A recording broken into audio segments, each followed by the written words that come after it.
Hello friends, welcome to car automotive. இன்றைக்கி இந்த வீடியோவில் நம்ம என்ன பார்க்க போகிறோன்னா மாருதி சுசுக்கியோட கார் லிஸ்ட்டை பற்றி பார்க்க போகிறோங்க. ஆல்ரெடி நம்ம ஹிண்டாய் அப்புறம் கியா கார் லிஸ்ட்டை பற்றி பார்த்துட்டோம். இன்றைக்கி நம்ம மாருதி சுசுக்கி கார் லிஸ்ட்டை பற்றி பார்க்கலாம். இப்போ நம்ம பார்க்கலாம்.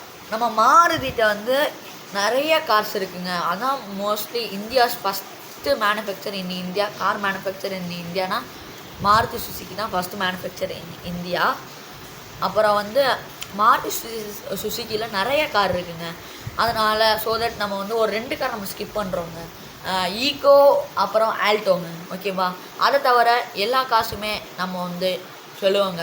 இப்போ நம்ம ஃபஸ்ட்டு ஹேஷ்பேக் நம்ம எடுத்துக்கிட்டோம்னா மேலே உங்களுக்கு ஸ்க்ரீனில் தெரியும் ஷிஃப்ட் இருக்குங்க. ஷிஃப்ட் ஒரு சூப்பரான காருங்க. அது எந்த காரோட காம்பீட் பண்ணுதுன்னா நம்ம கிராண்ட் ஐட்டன் நியாஸ் அந்த காரோட காம்பீட் பண்ணுதுங்க.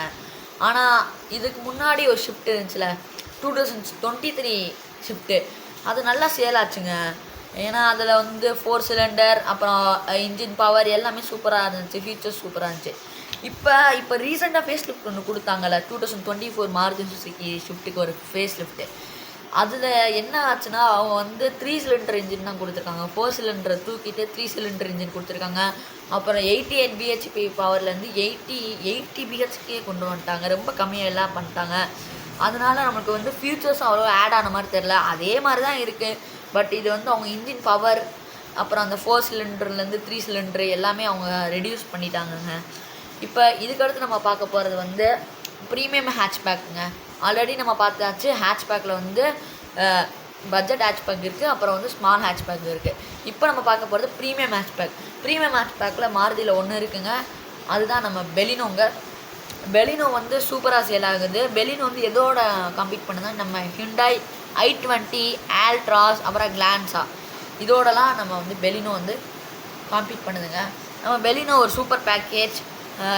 நம்ம i20 13-14 லேக்ஸ் போகும். பட் பெலினோ உங்களுக்கு 11.5 லேக்ஸ்லேயே நான் சொல்கிறது ஆன் ரோட் சொல்கிறேன். எப்படியும் எக்ஸ்ஷோரூம் அது இதுன்னு பார்த்தீங்கன்னா ஒரு 12 லேக்ஸ் வரும் நம்மளுக்கு ஆன் ரோடு. ஆனால் 12 லேக்ஸ்க்கு அது ஒர்த்து கார் தான், ஒர்த்தாக இருக்கும். அதில் இருக்க ஃபியூச்சர்ஸ் சரி, அப்புறம் என்ன சொல்ல, இன்ஜின் பவர் எல்லாமே ஓகே. பட் அதில் ஒன்று தான் ரியர் ஸ்பேஸ் கொஞ்சம் i20 கம்பேர் பண்ணுறப்ப ரியர் ஸ்பேஸ் இருக்காது. அப்புறம் கம்ஃபர்ட்டும் ஓகேவா. அப்புறம் பெலினோ நம்மளுக்கு இன்னும் நெகட்டிவ்னு பார்த்தீங்கன்னா நம்மளுக்கு அதில் எலக்ட்ரிக் சன்ரூஃப் இல்லை. மீத 2 காரில் இருக்குது.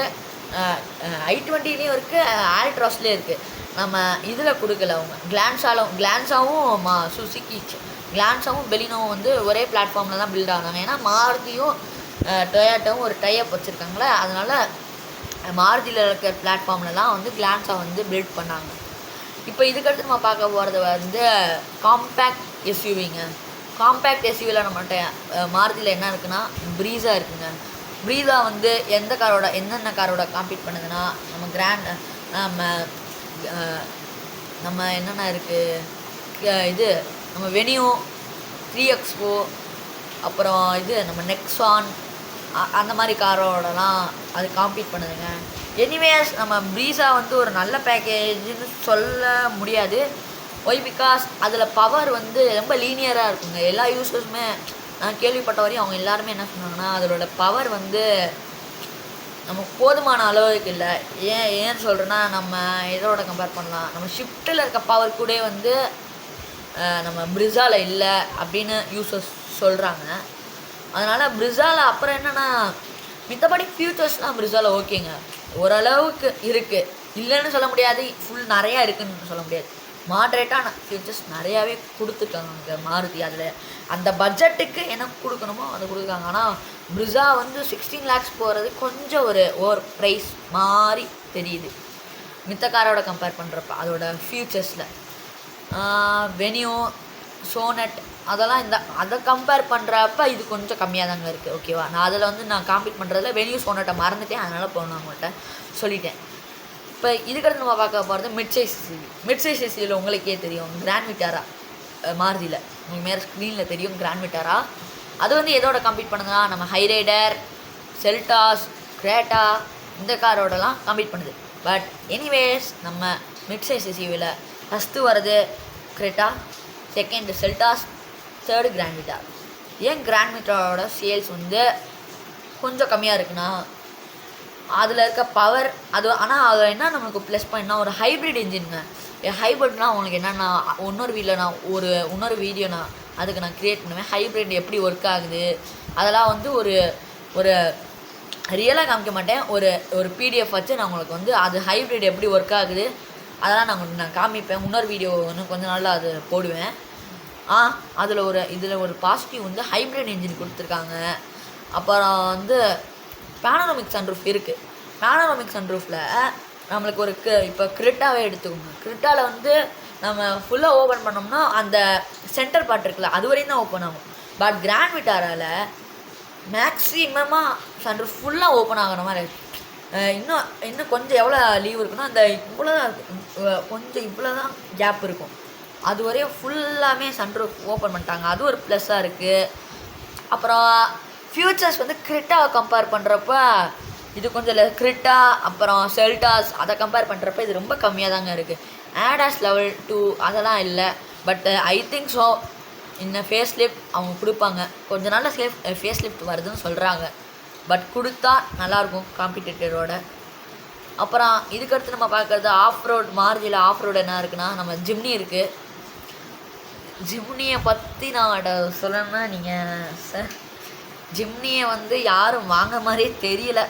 பிகாஸ் இந்த மஹேந்திரா தாரோட சேல்ஸ்னால. மஹேந்திரா தார் வந்து ஒரு பெஸ்ட்டாக இருக்குது இந்த செக்மெண்ட்டில், அந்த ஆஃப் ரோட் செக்மெண்ட்டில். அது நல்லா இருக்குது, பவர் சூப்பராக இருக்கும். கன்வெர்ட்டபிள் வேறு இருக்குது. கன்வெர்ட்டபிள்னால் நம்ம பட்டன் மாதிரி இல்லை, நம்ம வேணால் அவுத்துக்கலாம். இப்போ வேறு மஹேந்திரா தாருக்கு ஒரு ஃபேஸ் லிஃப்ட் வருதுன்னாங்க. மஹேந்திரா ராக்ஸ்ன்னு வருது. மஹேந்திரா தார் ராக்ஸா இல்லை ராக்ஸான்னு தெரில. அதில் பேனரோமிக் சன்ரூஃப், ஆடாஸ் லெவல் 2 அதெல்லாம் கொடுத்துட்டாங்கன்னா ஜிம்னியோட சேல்ஸ் சுத்தமாகவே இருக்காது. ஏன் பிகாஸ் ஜிம்னியில் வந்து ஃபியூச்சர்ஸ் வந்து நம்ம இதை மஹேந்திரா தார் காரோட பார்த்தோம்னா அதில் அவ்வளோ ஃபியூச்சர்ஸ் இல்லை, பவர் இல்லை. அப்புறம் அந்த காரோட ஷேப்பே வித்தியாசமாக இருக்குது. ஒரு டாய் கார் மாதிரி இருக்குது. ஏன்னா அது ஒரு மாதிரி திணிவுன்னு இந்த நம்ம ரிமோட் காரில் ஓட்டினா அந்த மாதிரி ஃபீல்னால் அந்த காரில் வருது. அதனாலே அந்த காரோட சேல்ஸ் கம்மியாச்சு. அப்புறம் ஓவர் ப்ரைஸுங்க அதோட. நம்ம மஹேந்திரா தாரோட கூடுங்க. அது மஹேந்திரா தாரே வந்து 18 lakhs போகுது. இது 22, 23 போதுங்க ஆன் ரோட்டில் அவங்க. ஏங்க மஹேந்திரா வந்து அவங்க வந்து ஆஃப் ரோடில் சூப்பருங்க. அவங்கள்ட்ட நிறையா ஃபியூச்சர்ஸ் கூட இல்லைன்னு வச்சுக்கோங்க. பட் அந்த பவர் அண்ட் டெலிவரிலாம் வந்து சூப்பராக இருக்கும் மஹேந்திராவில். மஹேந்திரா, டொயாட்டோ, ஹிண்டாய், கியா இவங்கள்டெல்லாம் வந்து பவர் நல்லாயிருக்கும்.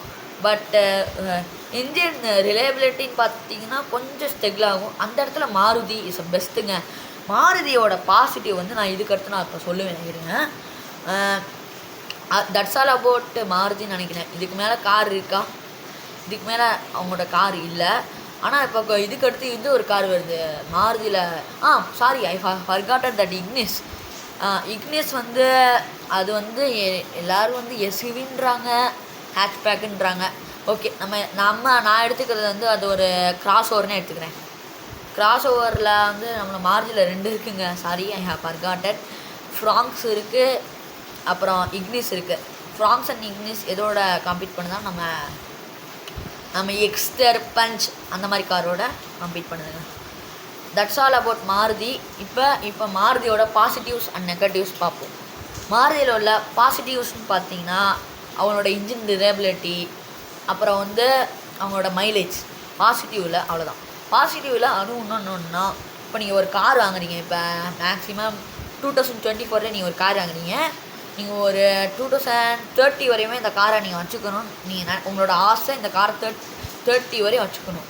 ஒரு 6 years உங்களுக்கு எந்த ஒரு ப்ராப்ளமும் வராமல், இன்ஜின் சூப்பராக, எந்த ஒரு அந்த வைப்ரேஷன் எதுவுமே இல்லாமல் உங்களுக்கு ஒரு கார் வேணும்னா மாருதி இஸ் பெஸ்ட்டுங்க. அதிலலாம் மாருதியை குறை சொல்லவே முடியாதுங்க. அப்புறம் இதுக்கடுத்து அவங்களோட நெகட்டிவ்ஸ்னு பார்த்தீங்கன்னா தான் அதில் கொஞ்சம் அவங்களோட பில்டு குவாலிட்டி, அப்புறம் ஃபீச்சர்ஸுங்க. அவங்க வந்து ப்ரைஸ் வந்து கொடுக்கலாம், தப்பு இல்லை. பட்டு அவங்க அந்த ப்ராடக்டில் வந்து அதில் ஃபியூச்சர்ஸ், அப்புறம் அதில் தேவையான ஃபியூச்சர்ஸ் இருந்து நம்ம ப்ரைஸ் கொடுக்குறது ஓகேவா. ஆனால் அவங்க இப்போ ஃபியூச்சர்ஸ் அவ்வளோ இல்லாமல் அவங்க அவ்வளோ ப்ரைஸ் வைக்கிறது கொஞ்சம் அதோட இன்னொரு நெகட்டிவ். அப்புறம் இதுக்கடுத்து அந்த பாடி ஸ்ட்ரக்சர்லாம் நம்ம இப்போ பெலினோ கூட ஓகேன்னு சொல்லலாம். இந்த ஆல்டோலாம் பட்ஜெட்னா நான் ஒத்துக்கிறேன் பட்ஜெட்காரன்னு, பட் அதுக்குன்னு இவ்வளோ மோசமாலாம் கொடுக்கக்கூடாது. அந்த ஃபெண்டர்ஸ் இருக்குல்ல, நம்ம இந்த இண்டிகேட்டர் வைப்பாங்களா அந்த ஃபெண்டர்ஸ், அதை போய் இப்படி அமுக்குனா அமீடு உள்ள வருது. இது ஒரு பில்டு குவாலிட்டியாக எனக்கே அதிசயமாக இருக்குது. அவ்வளோ பில்டு குவாலிட்டி இருக்கக்கூடாது. ரொம்ப மட்டமான குவாலிட்டியில் மாருதி ரொம்ப கொடுக்குறாங்க. அவங்க இன்னுமேல் அதை வந்து ரெக்டிஃபை பண்ணால் சூப்பர். இதுக்கு மேலே இன்னும் சேல்ஸ் வரும். தட்ஸ் ஆல் அபவுட் மாருதிங்க. இனி அடுத்த வீடியோவில் நம்ம சந்திக்கிறது. அதோட உங்களோட விடை பெறுவது கார்.